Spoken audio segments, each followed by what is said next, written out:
Good morning. Oh, today is December 22nd, 3 days before Christmas. And I have yet to purchase a single Christmas gift. Like, not a one. I don't know if you probably don't remember this because, I mean, I barely remember stuff. And I don't know if you've been listening, prior to this.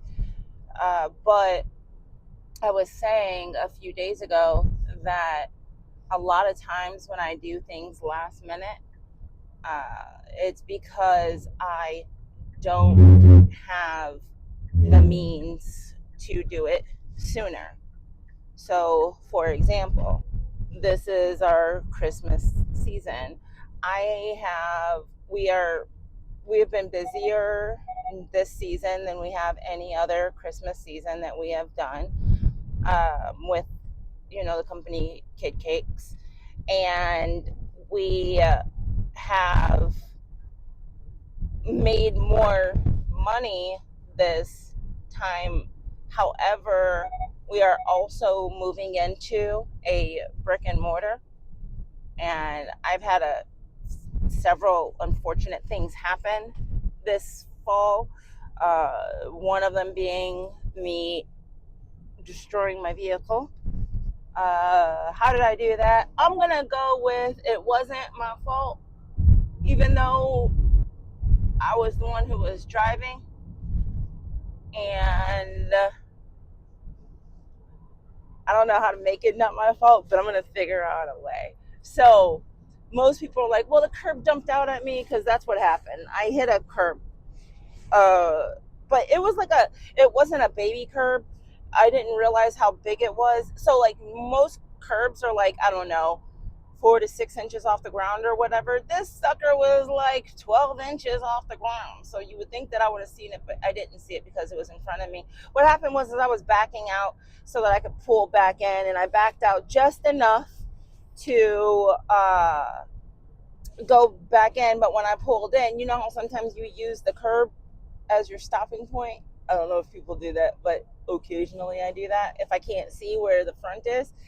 And I went up to get to the curb, but when I hit the curb, it was just in the right spot. It was one of those, the chances of this happening are like none, but it hit the perfect spot where I guess there was a crack in the radiator, and it busted my it opened up that crack, which completely destroyed my radiator. And I guess like the frame, I guess I hit the frame that was holding the radiator in, and then that frame pushed into the radiator. I don't know. Only thing I know is that it was crazy expensive to fix. It was more expensive than what I had. So I ended up trading in my vehicle and getting another one, which is the one I'm currently in. But either way, between the Ubers and the rental cars and the purchasing of the new car, I've spent so much money that was not expected to be spent. And it crippled me. I mean, it made it so that like rent was late. And I know that you're supposed to have enough money to cover like 6 months of expenses and things like that. But I'm trying to figure out how you get to the point of doing that if you barely make enough money to live. Like, people are like, save enough money so that you can live for 6 months. And I'm like, can I have enough money so that I can actually live for 6 months? I mean, like, not even 6 months in advance. I mean, just like 6 months. I am awful with money. I mean, if I'm being honest with myself and with others, I'm awful with money. But because I do know this, my hair keeps sticking up because of my hair thing. It's driving me crazy. Anyways, I realize that that's a weak spot for me. So I would like to have, I found a bookkeeper who is absolutely amazing, and she's brilliant, and she's helped me out. So I think that once I get into the position, I am going to bring her on to be like my full-time bookkeeper. I don't mean like she's going to work full-time. I mean, I'm going to do all of my finances through her because I need somebody who is not me to make financial decisions if I want this company to succeed. That's the only way that I can think about it happening. That whole thing of you can't do all of the jobs as a business owner, that is 100% accurate. If I tried to do everything, I would have failed a long time ago. There are certain things that I can't do, like I can't decorate, so I hired a decorator. I am not good at like paperwork and documentation, so I hired a virtual assistant.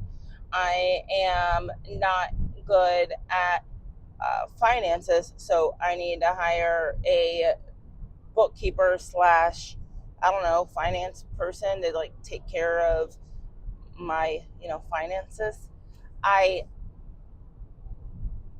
I know that I need to make changes, but when you make a change, it's really hard to do when you don't know how to do it. Like I don't know how to change the way my mind has been going.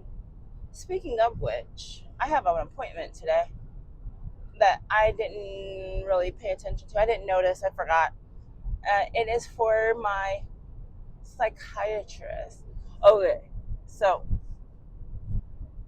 a few years ago, I when I say a few years ago, I mean when my son was like one and a half, 18 months maybe. So we're talking about I am he's 15 now. So maybe like 13, 14 years ago, I had a breakdown.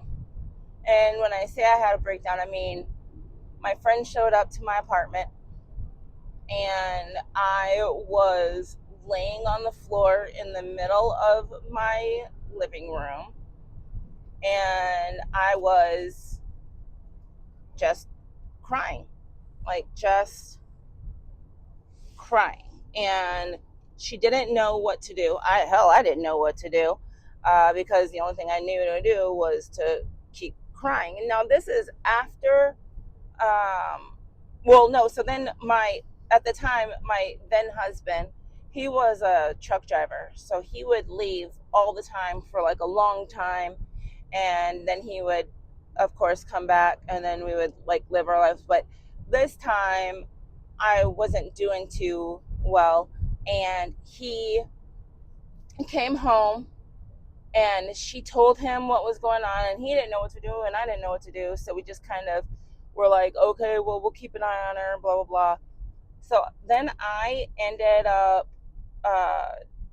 he, at the end of that trip, because we were supposed to do something, I can't remember what it was, but he said he got a phone call. I remember this distinctively. He got a phone call. We were in the kitchen and it was his boss and he was telling him that he needed to do a run and he needed to leave like tomorrow. And I was thinking about it and I was like, oh yeah, I was pregnant at the time. I was newly pregnant with Tommy. And he the he said I have to go. Like he gets off the phone call. He says he has to go on this truck run. And I just remember I started crying, like uncontrollably crying. And I was like, I can't do this because I was thinking about it. I already had a set of twins. They were 3. And then I had my son, or they were almost 3. They were like 2 something. And then I was pregnant with the 4th child. And he's about to leave to go do his job, which is what was keeping us afloat, obviously, because it was our income. And I didn't know what to do. So I packed up all of my stuff and I went to Louisiana, where my parents were living. My intention was to go there for a couple of days and I don't know, just be with my parents. Like try to feel better, try to figure out what was going on. And my husband at the time, he thought it was a good idea. He was like, yeah, that's a good idea, you should go. So I packed up the car and we drove there from Texas to Louisiana, me, a set of twins that were two something, and then a 1-year-old baby. And maybe he was younger. No, I think he was younger. But either way, I had 3 kids under the age of 3 traveling to Louisiana. And I once I got there, I started calling doctors because I knew that I needed to talk to somebody. I just didn't know who I needed to talk to. So I called a bunch of doctors, and it turns out nobody will help you. Like, everybody was like, we don't do that kind of work here, because I didn't know what to call it. So I told people, I was like, I think that I am suffering from postpartum, but I'm not sure because I need to talk to a doctor. And almost everyone was like, I'm sorry, we can't help you. We don't do that kind of work. And I am like, who does that kind of work? I had no idea who to talk to. I had no idea where to go. And nobody was helping me. Everybody was like, oh, I'm so sorry. And I'm on the phone crying to these people, just being like, I just need help. And I don't know who to talk to for help. And nobody would help me. It didn't make any sense. So I'm while I'm there in Louisiana, I keep calling around and keep calling, and I finally find this one doctor who's like, you know what, come in and we'll sit down and talk, and I'll see what's going on. And I'm like, thank you, you know, blah blah. So I go to the doctor, and the doctor, he asked me about my, like, if I was having bad dreams. He asked me, you know, all of the standard questions that you ask someone. And I told him what my dreams were because they were awful. Like, I still remember them to this day. Uh, they were, it was so bad. I mean, I wasn't sleeping at all. I mean, at all. And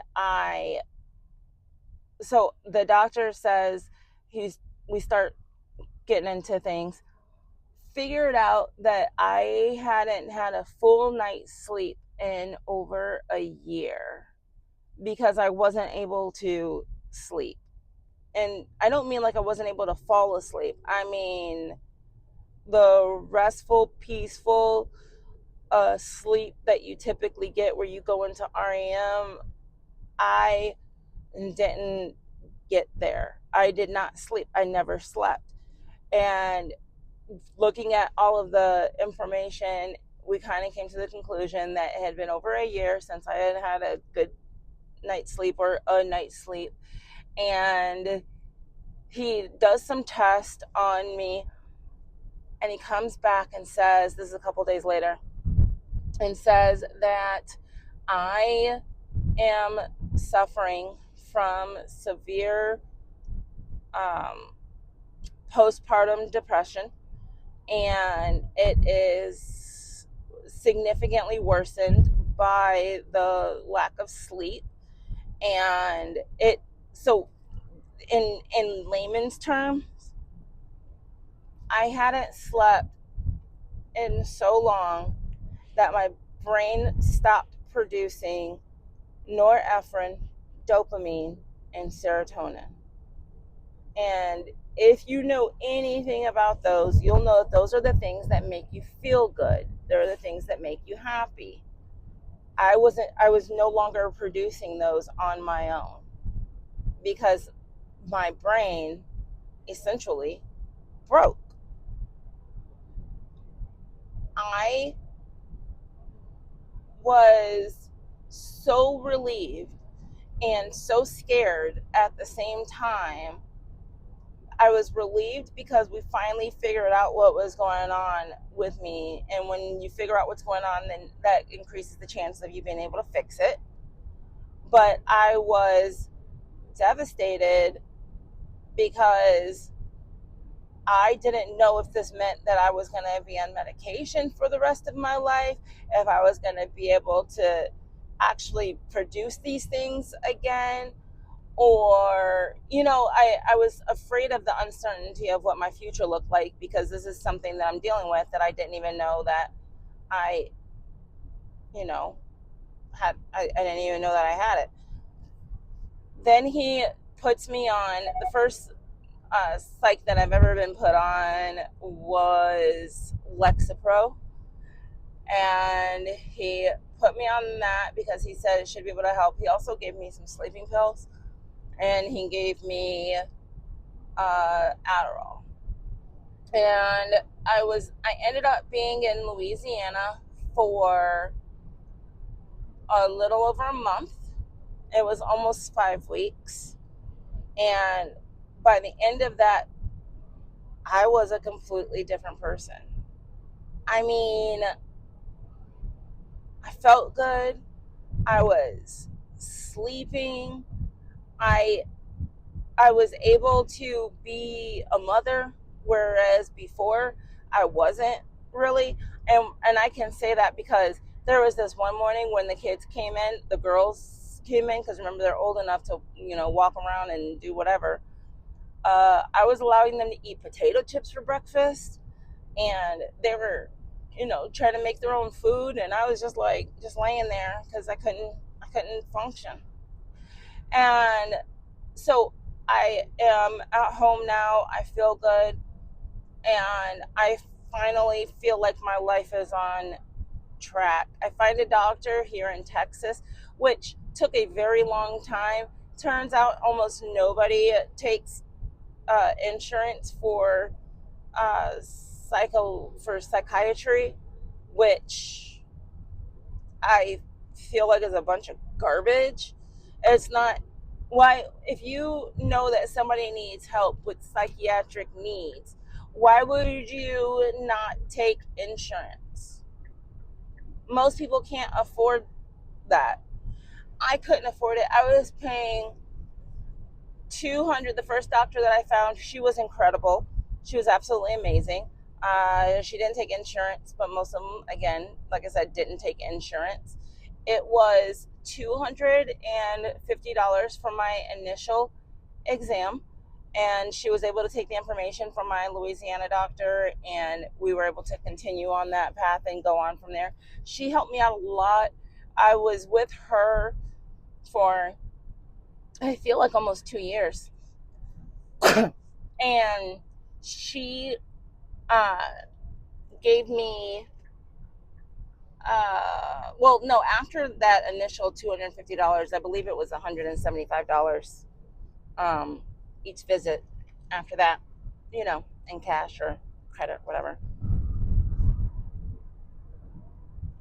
Then I, um, after those first couple of years, I found another doctor here in Texas, and I used to go. Oh man, so much stuff happened after that. Well, my this is again still pre-divorce.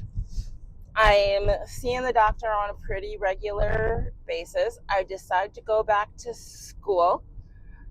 When I went back to school, I took some psychology classes, and one of the classes that I ended up taking was human sexuality. And in that class, I learned a lot about, the class wasn't about sex. It wasn't about, a lot of people took the class because they thought it was going to be easy.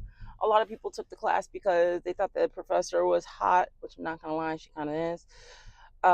And some people took the class because they just needed a filler.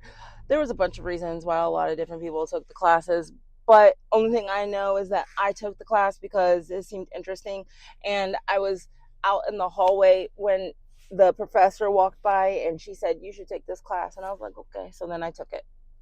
um then I ended up in that class. I ended up learning a lot about myself, and I learned a lot about others, and I ended up I found myself going to my professor occasionally for not advice but for an ear, and I would tell her what was going on in my life or in my marriage, and she when I tell you, she did not ever give an opinion or told me how she felt.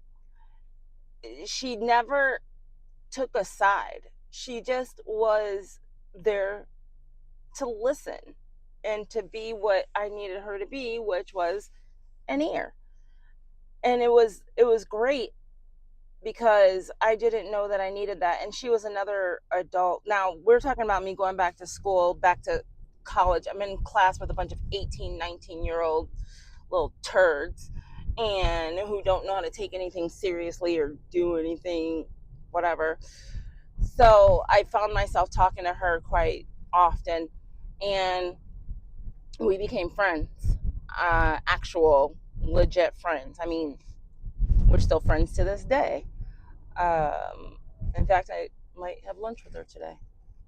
Anyways, she would, it's important that I say that she never gave me any advice, because during that time period, it was after I got medicated, after I decided that I was going to start losing weight, after I went back to work, because I started working once not the kids got older. I started working because my ex-husband couldn't keep a job. Like, he kept getting fired or losing his job or whatever. So I decided that I needed to work. So I got a job. I started on medication and I went back to school. All of these things were things that my ex-husband did not want me to do. He said that he didn't want me to do these things, when specifically school. He said he didn't want me to go back to school because he was afraid that if I went back, I would find somebody who was better than him and then I would leave him. That is a bold statement to be made by someone, and it's extremely selfish, and it's, but that's who he is. And so I went to school, and while I was there, again, I learned a lot about myself. I learned a lot about others, and I began to grow.